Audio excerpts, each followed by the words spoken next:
Businessman होता है ना, उसका माइंडसेट क्या होना चाहिए? संगत होती है ना, उसको बहुत सोच समझ के चयन करना चाहिए उसको। प्रोक्रेस्टिनेशन जिसको आपने बोला, ये बहुत बड़ी प्रॉब्लम है, टालने का कीड़ा जिसको बोलते हैं। बचपन में मैंने पढ़ा था कि काल करे सो आज कर, आज करे सो अब। बिजनेसमैन या ग्रोथ माइंडसेट का जो बंदा होगा ना, वो काम को फटाफट करने की सोचेगा।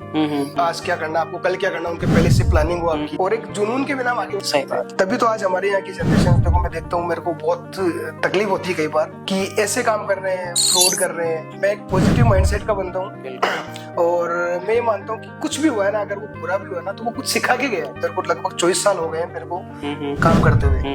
आज सोशल मीडिया पे इंडिया सबसे बड़ा मार्केट है। हर बड़ा ब्रांड इंडिया में एक्सपेंस करना चाह रहा है। आज इंडिया सबसे यंग कंट्री बोलते हैं इंडिया को। ये सारा यूथ अपनी एनर्जी को एक जगह लगाए, अपने काम पे फोकस करे, तो इंडिया कहाँ पहुंच सकता है? सही बात है, बिल्कुल सही बात है। इंडिया बहुत आगे जा सकता है। 30 साल का हो गया, शादी होगी, उसके बाद कोई एग्जाम की तैयारी कर रहा है, उसका कोई गोल सेट ही नहीं है कि मेरे को बस एक ही चीज है, नौकरी करनी है, सरकारी नौकरी लगनी है। सरकार चीजें ना, बाहर की कंट्रीज होती है ना, जो उनकी स्कूल्स होती है, जो उनके कॉलेजेस होते हैं, वहाँ ये चीजें सिखाते हैं वहाँ पर। जैसे मैं चाइना गया था, तो मैंने क्या देखा कि वहाँ 5th क्लास का जो बच्चा होता है ना, वो पता नहीं क्या क्या इक्विपमेंट बना देता है। इंडिया की पॉपुलेशन का अगर 50,000 प्लस कमाने वाली पॉपुलेशन है ना, तो वो सिर्फ 2% है। किसी आदमी को अगर उसका फ्यूचर दिख रहा है उसको, और वो अगर ग्रोथ करनी है उसको और आगे बढ़ना है लाइफ में, तो सबसे पहले उसको ना हेल्थ पे काम करना चाहिए। हेल्थ पे काम करना चाहिए। पहला सुख निरोगी काया, हमने सुना है ना।